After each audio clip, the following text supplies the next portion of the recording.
Greetings and good evening. This is Amuna Yisrael, Solonamis 101, the Love Project. We're getting started. I want to thank everybody for joining us. Y'all be like, I know y'all must be like, my goodness, those who are on live, like sis, just be starting right on as it starts. But yes, we're gonna go ahead and get started. Give me 1 second. And we're gonna go ahead and get started with chapter 17, if I'm not mistaken, the flight.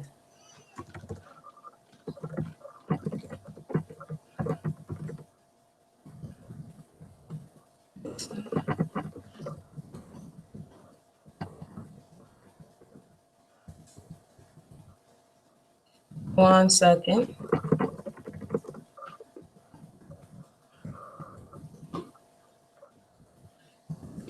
All right.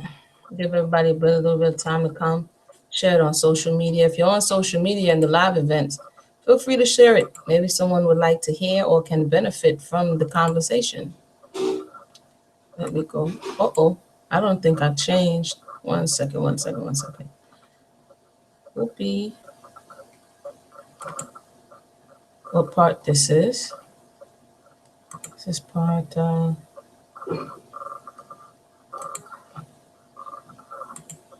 I guess I'll change it afterwards. No problem. I'm not going to delay any longer.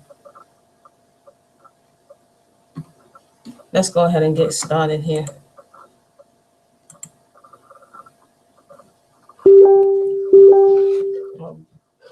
As y'all can hear, put it down.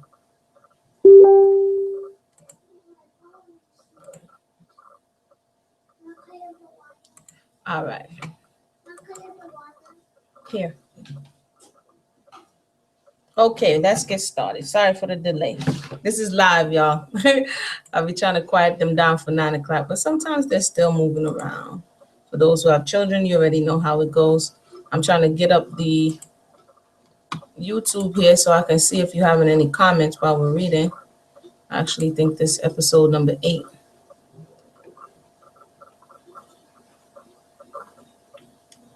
And it would be that it's going rather slow. Just give me 2 more seconds.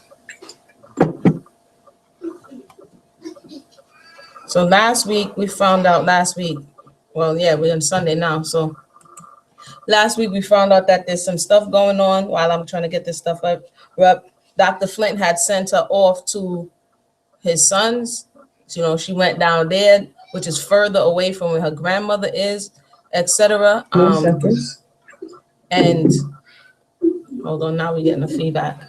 So last week, we found out it's further away from where her grandmother is. And now she has resolved to run away because they want to bring her children, and she doesn't want that to happen. She doesn't want to get trapped with them in that environment. And so now she's resolved to run away, being that the information came back that this is going to happen tomorrow in her time. So now let's take a listen. And if you're watching on YouTube, just feel free to put your what's that, text in the box right there, and then I'll be able to see it if you have feedback in what we're reading. So let me go ahead and get started. Chapter 17, the flight. Mr. Flint was hard pushed for house servants, and rather than lose me, he had restrained his malice. I did my work faithfully. Wait a minute, I read 17 already. So hold on 1 second. If I'm not mistaken, I did read 17 already.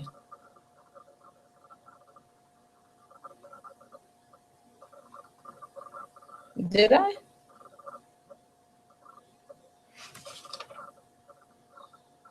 Wait, hold on. Did I read 17? Yeah, we did. $300 reward ran away from the subscriber, an intelligent, bright mulatto girl. Okay, we read that. Okay, so we're up to 18. My apologies. We're up to 18. Let me check this thing real quick. We're up to 18. Okay. Okay, so 18 months of peril. So she's already ran away. They have a $300 on her head, $150 if she's caught in the county. And she's hiding at a friend's house. She stole away in the middle of the night. So let's start there. Okay, months of peril, chapter 18. The search for me was kept up with more perseverance than I had anticipated. I began to think that escape was impossible. I was in great anxiety lest I should implicate the friend who harbored me. I knew the consequence would be frightful, and much as I dreaded being caught, even that seemed better than causing an innocent person to suffer for kindness to me. A week had passed in terrible suspense when my pursuers came into such close vicinity that I concluded they had tracked me to my hiding place. I flew out of the house and concealed myself in a thicket of bushes. There I remained in agony for fear of 2 hours. Suddenly, a reptile of some kind seized my leg. In my fright, I struck a blow which loosened its hold, but I could not tell whether I had killed it.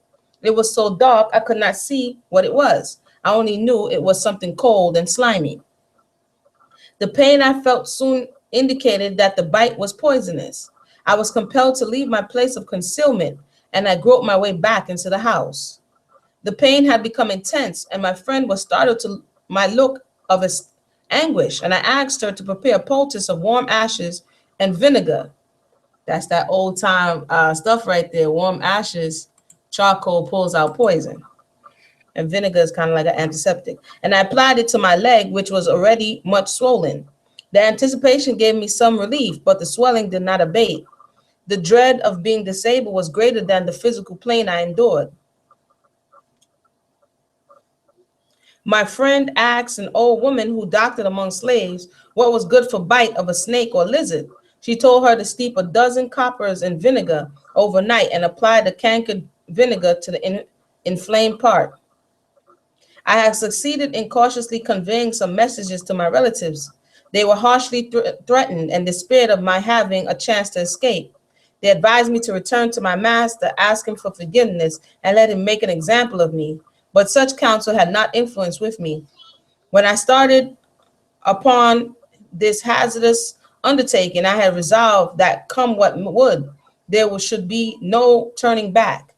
She says, "Give me liberty or give me death," was my motto.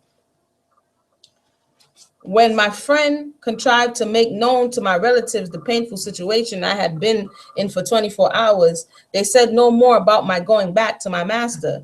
Something must be done, and that speedily. But where to turn for help, they knew not. God in his mercy raised up a friend in need.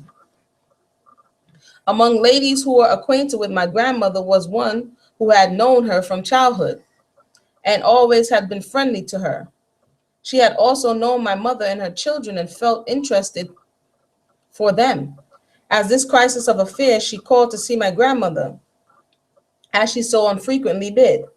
She observed the sad and troubled expression on her face and asked if she knew where Linda was and whether she was safe. My grandmother shook her head without answering. "Come, Aunt Martha," said the kind lady, "tell me all about it. Perhaps I can do something to help you."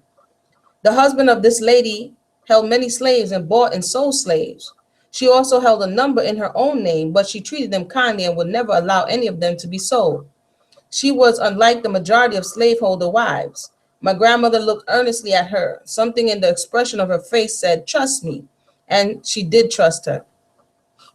She listened attentively to the details of my story and sat thinking for a while. At last she said, "Aunt Martha, I pity you both. If you think there's a chance of Linda getting to the Free States, I will conceal her for a time. But first, you must solemnly promise that my name shall never be mentioned. If such a thing should be known, it would ruin me and my family. No one in my house must know of it except the cook. She is so faithful that I would trust my own life with her. And I know she likes Linda. It is a great risk, but I trust no harm will come of it. Get word to Linda to be ready as soon as it is dark, before the patrols are out. I will send the housemaids on errands, and Betty shall go to meet Linda. The place where we were to meet was designated and agreed upon." My grandmother was unable to thank the lady for this noble deed. Overcome by her emotion, she sank on her knees and sobbed like a child. Let me make sure everything is good here.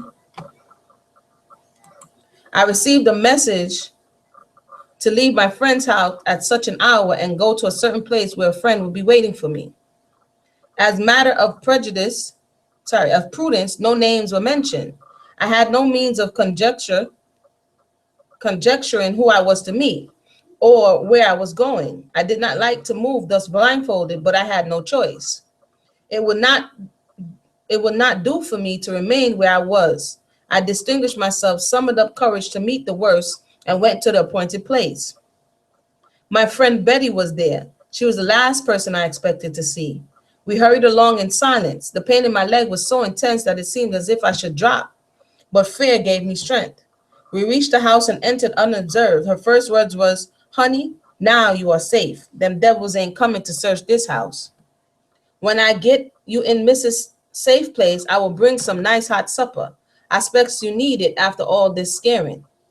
Betty's vocation led her to think eating the most important thing in life. She did not realize that my heart was too full for me to care much about supper. The mistress came to meet us and led me upstairs to a small room over her own sleeping apartment. "You'll be safe here, Linda," said she. "I keep this room to store away things that are out of use. The girls are not accustomed to be sent to it, and they will not suspect anything unless they hear some noise. I always keep it locked, and Betty shall take care of the key. But you must be very careful, for my sake as well as your own, and you must never tell my secret, for it will ruin me and my family. I will keep the girls busy in the morning that Betty may have a chance to bring your breakfast, but it will not do for her to come to you again till night. I will come to see you sometimes. Keep up your courage. I hope this state of things will not last long." Betty came with the nice hot supper, quote unquote, and the mistress hastened downstairs to keep things straight till she returned. How my heart overflowed with gratitude. Words choked in my throat, but I could have kissed the feet of my benefactress. For the deed of the Christian womanhood, may God forever bless her. For those who just joined us, we're in the middle of the Lev Project right now. She ran away. She ran into the woods, got bit by something unknown. She thinks she's poisoned. She got word to her family, and now a European woman who also owns slaves, but as she's saying is not as mean and cruel, has actually consented to hide her away upstairs and above her room in a kind of attic type of thing. That's just my fast forward. I went to sleep that night with the feeling that I was, for the present, the most fortunate slave in town. Morning came and filled my little cell with light. I thanked the Heavenly Father for this safe retreat. Opposite my window was a pile of feather beds. On the top of these, I could lay perfectly concealed and command a view of the street through which Dr. Flint passed to his office. Anxious as I was, I felt a gleam of satisfaction when I saw him. Thus far, I had outwitted him, and I triumphed over it. Who can blame slaves for being cunning? They are constantly compelled to resort to it. It is the only weapon of the weak and oppressed against the strength of their tyrants. I was daily hoping to hear that my master had sold my children, for I knew who was on the watch to buy them. But Dr. Flint cared even more for revenge than he did for money. My brother William and the good aunt who had served in his family 20 years, and my little Benny and Ellen, who was little over 2 years old, was thrust into jail as a means of compelling my relatives to give some information about me. He swore my grandmother should never see one of them again till I was brought back. They kept these facts from me for several days. When I heard that my little ones were in a loathsome jail, my first impulse was to go to them. I was encountering dangers for the sake of freeing them. And must I be the cause of their death? The thought was agonizing. My benefactress tried to soothe me by telling me that my aunt would take good care of the children while they remained in jail. Like, they didn't even need a reason to throw them in jail, like just because they wanted to.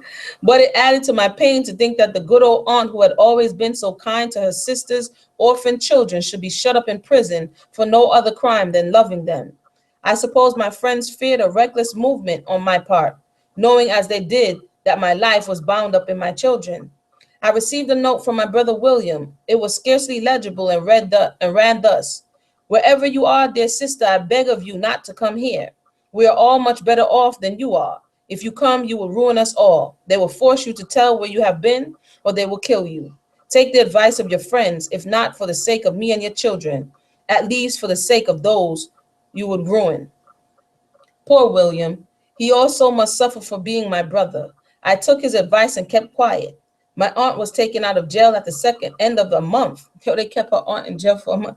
This Mr. Flint, because Mrs. Flint could not spare her any longer. She was tired of being her own housekeeper. It was quite too fatiguing to order her dinner and eat it too. My children remained in jail, where Brother William did all that he could for their comfort. Betty went to see them sometimes and brought me tidings. She was not permitted to enter the jail, but William would hold them up to the gated window while she chatted with them. When she repeated their prattle and told me how they wanted to see their mom, my tears would flow. Old Betty would explain, Lord's child, what's you crying about? Them youngins will kill you dead. Don't be so sick, chicken-hearted. If you does, you will never get through this world. Some advice. Good old soul. She had gone through the world childless. She had never had little ones to clasp their arms around her neck. She had never seen their soft eyes looking into hers. No sweet little voices had called her mother. She had never pressed her own infants to her heart, with the feeling that even in fetters there was something to live for. How could she realize my feelings? Betty's husband loved children dearly and wondered why God had denied them to him. He expressed great sorrow when he came to Betty with the tidings that Ellen had been taken out of jail and carried to Dr. Flint's. She had the measles as a short time before they carried her to jail, and the disease had left her eyes affected. The doctor had taken her home to attend to them. My children had always been afraid of the doctor and his wife. They had never been inside of their house. Poor little Ellen cried all day to be carried back to prison.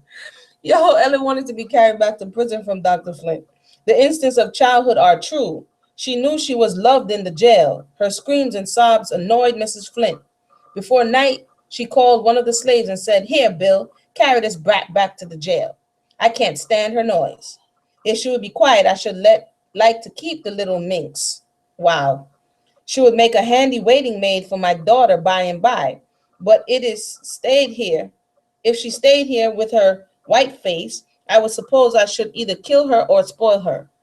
I hope the doctor will sell them as far as wind and water can carry them. As for their mother, her ladyship will find out yet what she gets from running away. She hasn't so much feeling for her children as a cow for its calf.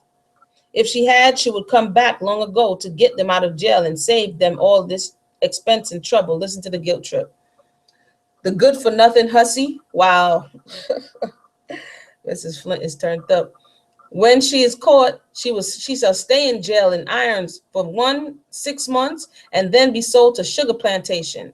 I shall see her broken yet. What do you stand there for, Bill? Why don't you go off with the brat? Mind now that you don't let any of the niggers speak to her in the street. When these remarks were reported to me, I smiled at Mrs. Flint, saying that she would either kill my child or spoil her. I thought to myself, there was very little danger of the latter. I have always considered it as one of God's special providences that Ellen screamed till she was carried back to jail. That night, Dr. Flint was called to a patient and did not return till morning. Passing my grandmother's, he saw a light in the house and thought to himself, perhaps this has something to do with Linda. He knocked and the door was open. What calls you up so early, said he. I saw your light and thought I would just stop and tell you that I have found out where Linda is. I know where to put my hands on her, and I shall have her before 12 o'clock. When he had turned away, my grandmother and my uncle looked anxiously at each other. He's lying. They did not know whether or not it was merely one of the doctor's tricks to frighten them. In their certainty, they thought it was best to have a message conveyed to my friend Betty. Unwilling to alarm her mistress, Betty resolved to dispose of me herself. She came to me and told me to rise and dress quickly. We hurried downstairs across the yard into the kitchen. She locked the door and lifted up the plank in the floor. A buffalo skin and a bit of carpet was spread for me to lie on, and a quilt thrown over me. Stay there, said she, till I sees if they know about you. They say the veil put their hands on you before 12 o'clock. If they did know where you are, they wouldn't know now. They'll be disappointed this time. That's all I got to say. If they comes rummaging among my things, they'll get one of, what is this?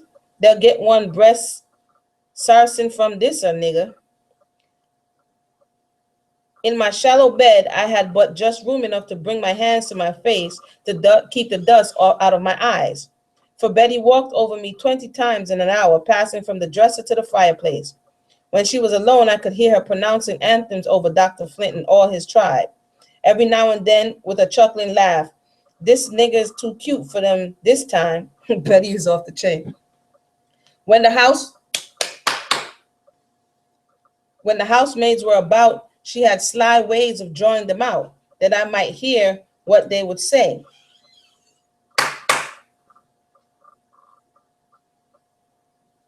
She would repeat stories she had heard about me being in this or that.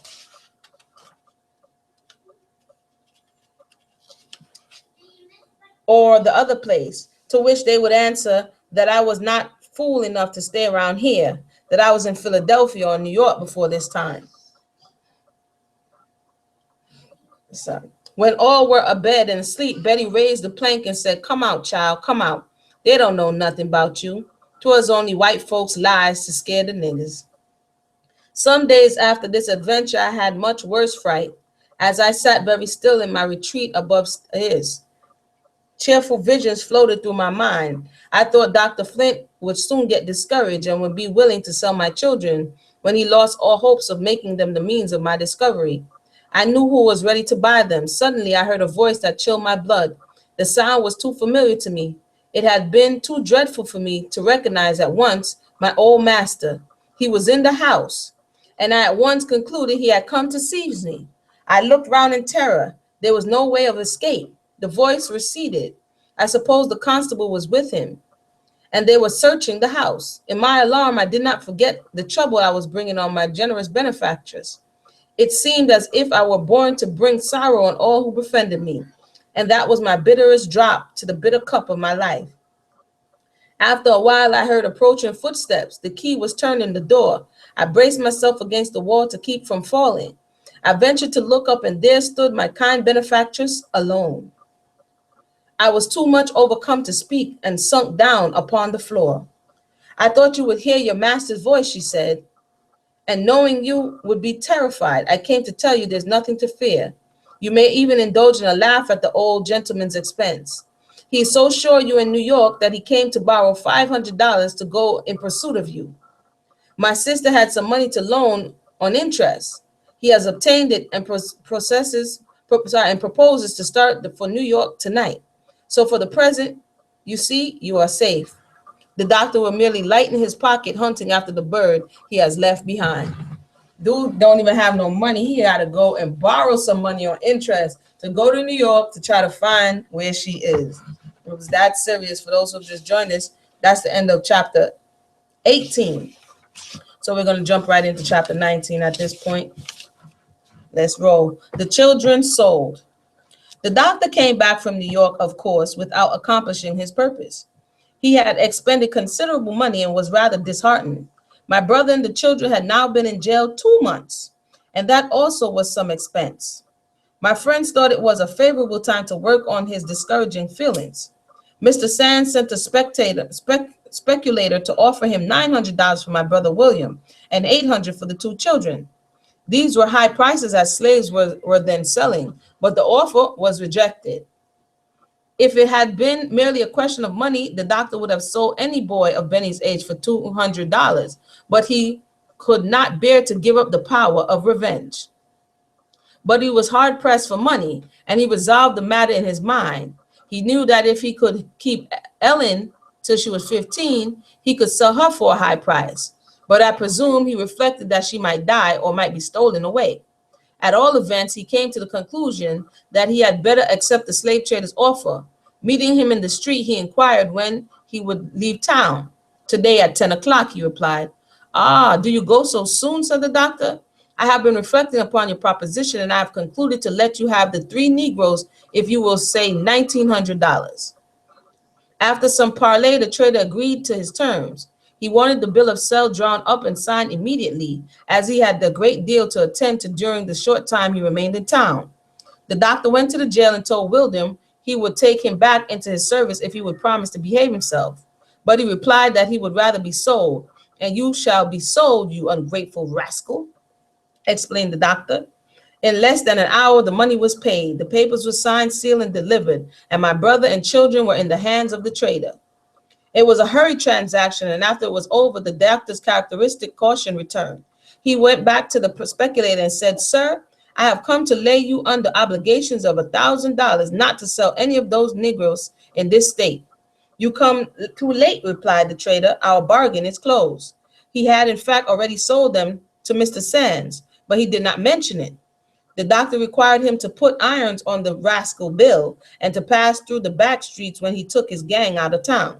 The trader was privately instructed to concede to his wishes. My good old aunt went to the jail to bid the children goodbye, supposing them to be the speculator's property and that she should never see them again.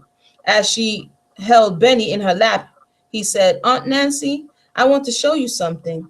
He led her to the door and showed her a long row of marks, saying, Uncle Will taught me to count.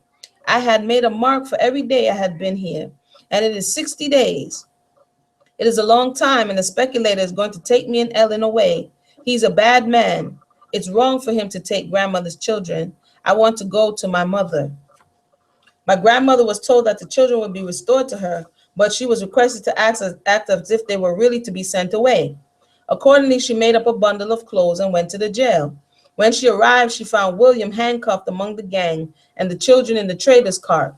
The scene seemed too much like reality. She was afraid there might have been some deception or mistake. She fainted and was carried home. When the wagon stopped at the hotel, several gentlemen came out and proposed to purchase William, but the trader refused their offers without stating he was already sold. And now came the trying hour for the drove of human beings driven away like cattle to be sold they knew not where. Husbands were turned from wives, parents from children, never to look upon each other again this side of the grave. There was wringing of hands and cries of despair. Dr. Flint had the supreme satisfaction of seeing the wagon leave town, and Mrs. Flint had the gratification of supposing that my children were going as far as wind and water could carry them. According to agreement, my uncle followed the wagon some miles until they came to an old farmhouse. There the trader took the irons from William, and as he did so, he said, "You're a damn clever fellow. I should like to own you myself. Them gentlemen that wanted to buy you said you was bright, honest chap, and I must get you a good home. I guess your old master will swear tomorrow and call himself an old fool for selling the children. I reckon he'll never get their mammy back again. I expect she made tracks for the north. Goodbye, old boy. Remember, I have done you a good turn. You must thank me by coaxing all the pretty gals to go with me next fall. Seriously, that's going to be my last trip. This trading in niggers is bad business for a fellow that's got any heart." Yeah, let's see what the trader, let's read that again, what the slave trader said. "This trader in niggers is a bad business for a fellow that's got any heart. Move on, you fellas." And the gang went on, God alone knows where. Much as I despise and detest the class of slave traders, whom I regard as the vilest wretches on earth, I must do this man the justice to say that he seemed to have some feeling. He took a fancy to William in the jail and wanted to buy him. When he heard the story of my children, he was willing to aid them in getting out of Dr. Flint's power, even without charging the customary fee. My uncle procured a wagon and carried William and the children back to town. Great was the joy in my grandmother's house. The curtains were closed and the candles lit. The happy grandmother cuddled the little ones to her bosom. They hugged her and kissed her and clapped their hands and shouted. She knelt down and poured forth one of her heartfelt prayers of thanksgiving to God. The father was present for a while, and though such a parental relation as existed between him and my children takes slight hold on the hearts or conscience of slaveholders, it must be that he expressed some moments of pure joy in witnessing the happiness he had imparted. I had no share in the rejoicings of that evening. The events of the days had not come to my knowledge, and now I will tell you something that happened to me, though you will perhaps think it illustrates the superstition of slaves. I sat in my usual place on the floor near the window, where I could hear much that was going on in the street without being seen. The family had retired for the night and all was still. I sat there thinking of my children when I heard a low strain of music and a band of serenaders under the window playing Home Sweet Home. I listened. It seemed as if my heart would burst. I rose from my sitting posture and knelt, and a streak of moonlight was on the floor before me, and in the midst of it appeared the forms of my two children. They vanished, but I seen them distinctively. Some will call it a dream, others say a vision. I know not how to account for it, but it made a strong impression on my mind, and I felt certain something had happened to my little ones. So for those that just joined us, we're in the middle of chapter, what's this here? Chapter 19. Dr. Flint went broke. Well, he needed some money, and finally they were able to purchase her brother. They purchased the freedom of her brother, Mr. Sands. So the father, the European man of the two children, they finally were able to purchase the freedom of her two children and her brother. So that's what just happened.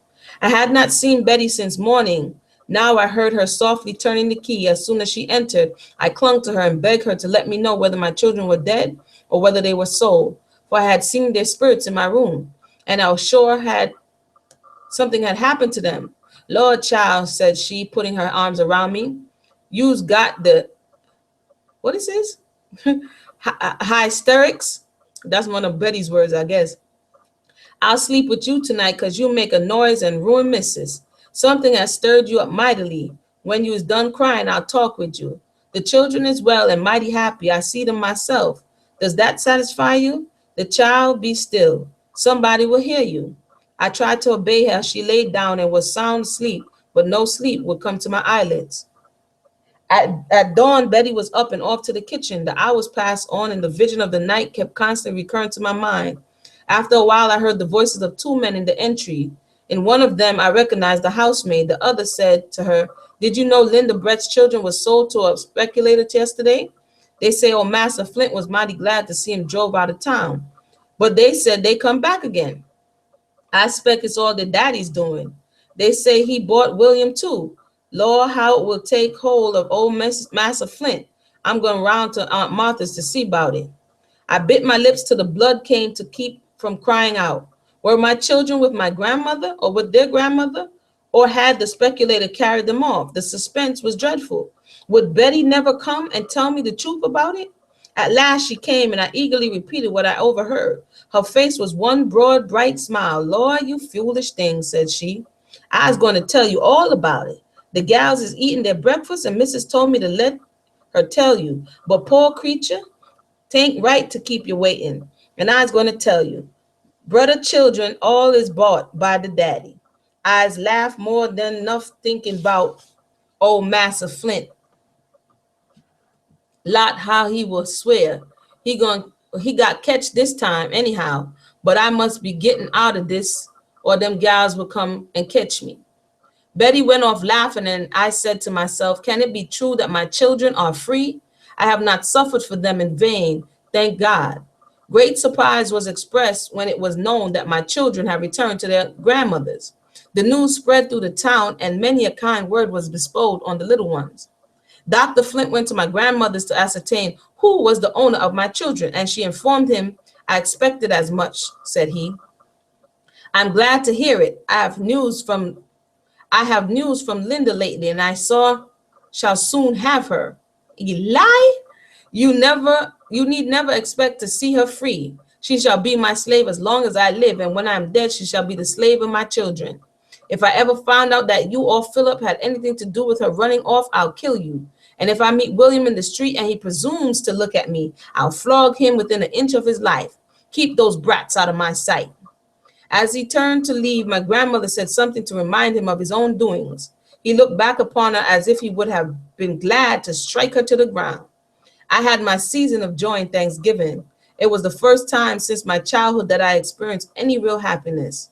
I heard of the old doctor's threats, but they no longer had the same power to trouble me. The darkest cloud that hung over my life had rolled away. Whatever slavery might do to me, it could not shackle my children.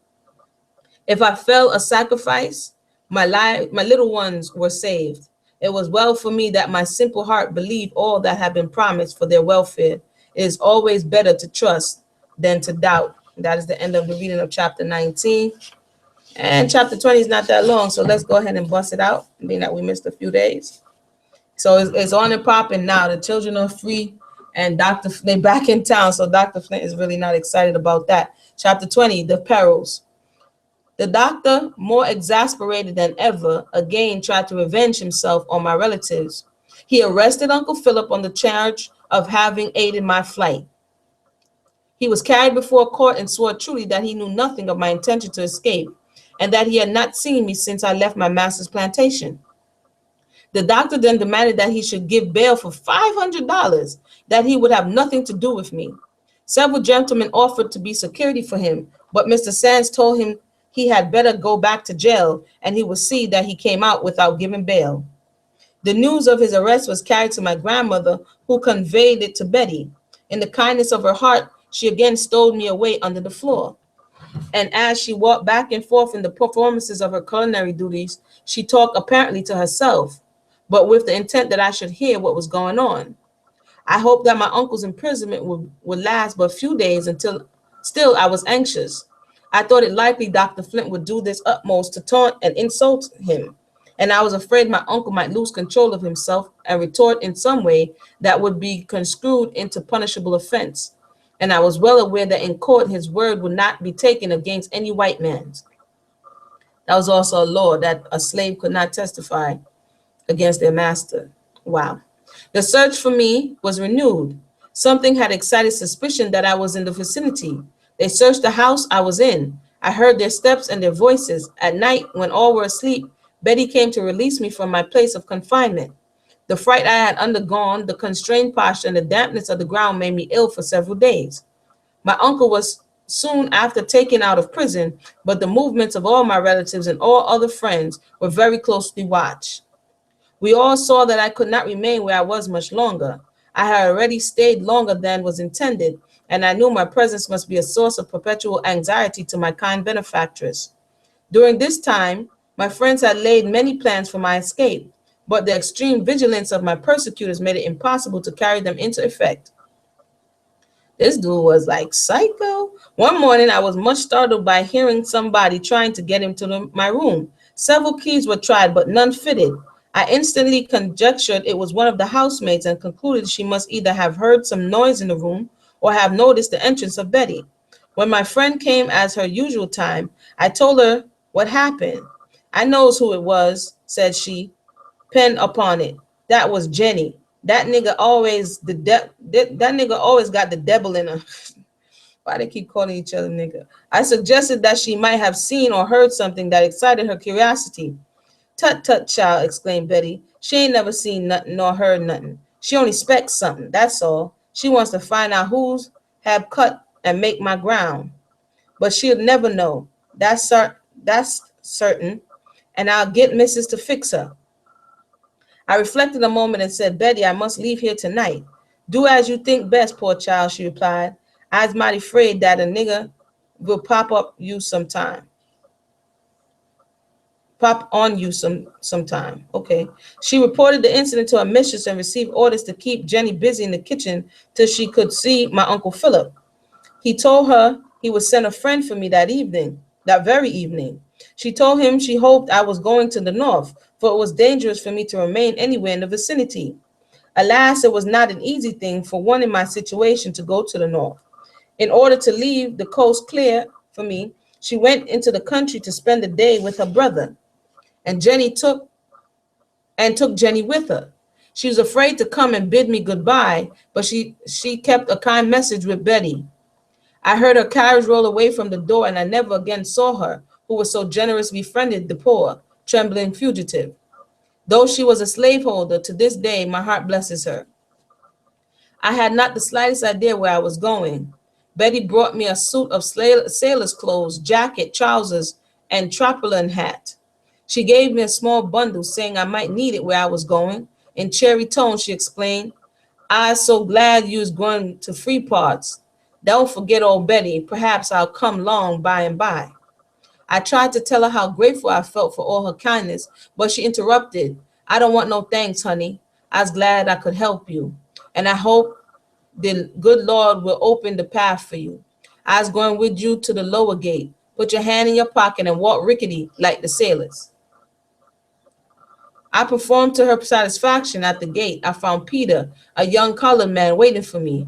I had known him for years. He had been an apprentice to my father and had always borne a good character. I was not afraid to trust to him. Betty bade me hurried goodbye and walked off. Take courage, Linda, said my friend Peter. I've got a dagger, and no man shall take you from me unless he passes over my dead body. I was a long time since I had taken a walk out of doors, and the fresh air revived me.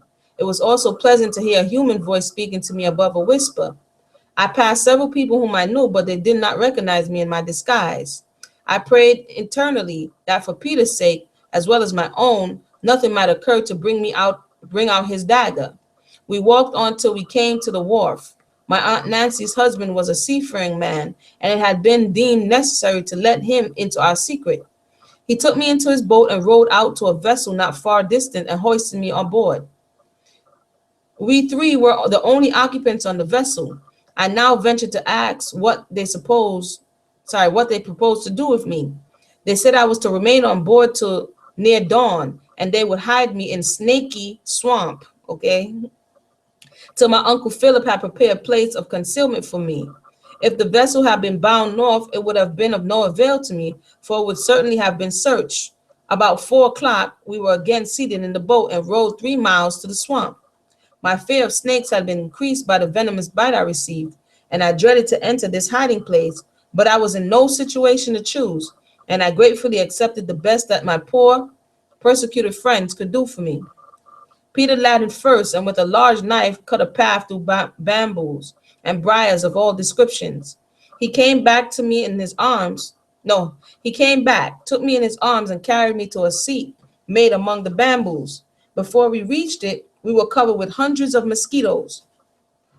In an hour's time, they had so poisoned my flesh that I was a pitiful sight to behold.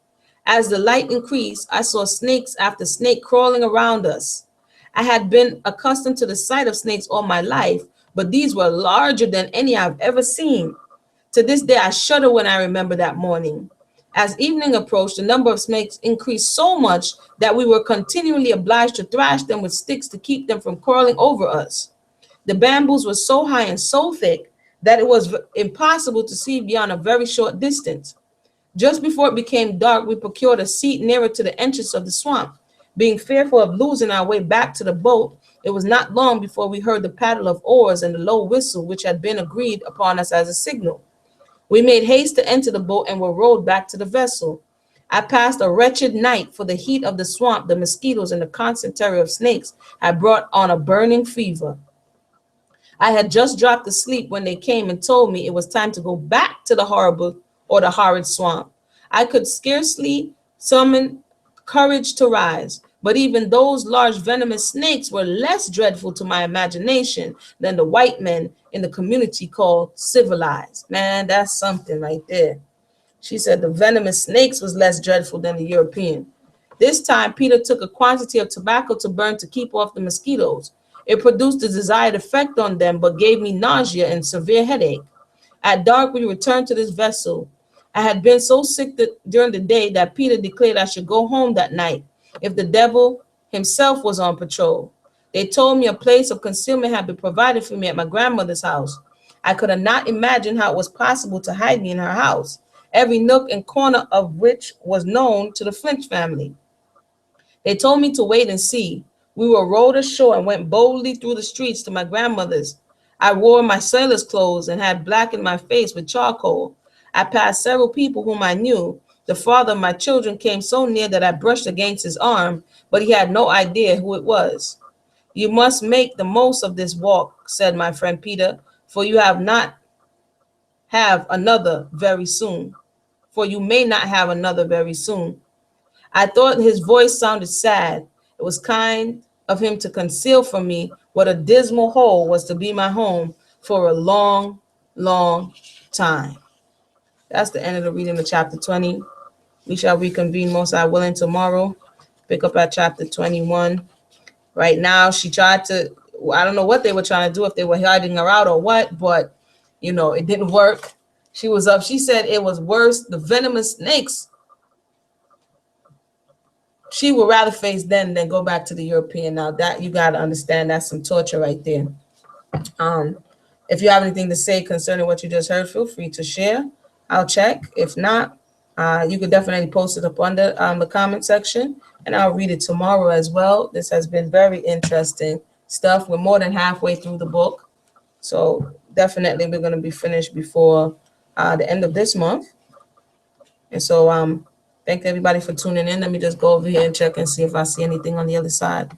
If not, then we will reconvene tomorrow, most I willing. Probably I'll read a little bit earlier than usual. I mean, than this 9 o'clock hour, so that we can get in more chapters. Okay, I don't see anything, so I'm gonna say thank everybody for tuning in. My name has been Imuni Israel. My name is Imuni Israel. This is Solonomics 101. The Lev Project, reading the narratives. We got some very interesting ones coming up after this, so definitely stay tuned. We're gonna go off the beaten path a little bit. I came across one. I want to do what's his name, Equiano. I forgot his first name. That's a also known narrative as well. But I also want to read from Alexander. What's his name? And it's something that's available as well. His name, I keep forgetting his name.